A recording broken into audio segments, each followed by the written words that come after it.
কি ভিডিওটা শুরু করলাম রুই মাছের লেজ ভর্তা দিয়ে। সবাই তো ইলিশ মাছের লেজ ভর্তা খান, আমরা না হয় রুই মাছের লেজ ভর্তা খাবো।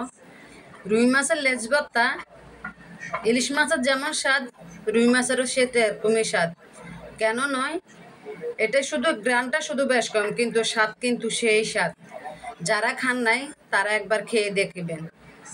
তো আসসালামু আলাইকুম আমার প্রিয় আপু ভাইয়ারা, আমার কলেজের আপু ভাইয়ারা কেমন আছে জানি। আলহামদুলিল্লাহ সবাই ভালো আছে, আলহামদুলিল্লাহ আমিও ভালো আছি। আল্লাহ পাক সবাইকে ভালো রাখছে। তো এই যে আজকে আর কি করব, আজকে ইলিশ মাছের লেজ ভর্তাটা আমি আজকে খাই নাই, এটা খাইছিলাম গত পরশু দিন। আজকে খাইলাম, আজকে যে সকালটা শেষ করলাম, একটু খোলা পিঠা বানাইছি, খোলা পিঠা দিয়ে একটু চা দিয়ে খাইলাম।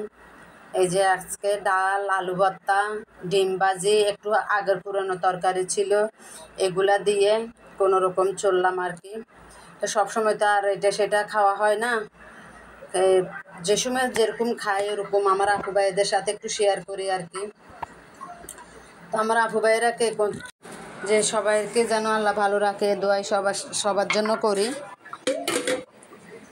তো এই যে আমার রান্নাটা এখানে কমপ্লিট। যদি ভালো লাগে একটা লাইক কমেন্ট শেয়ার করে দিবেন।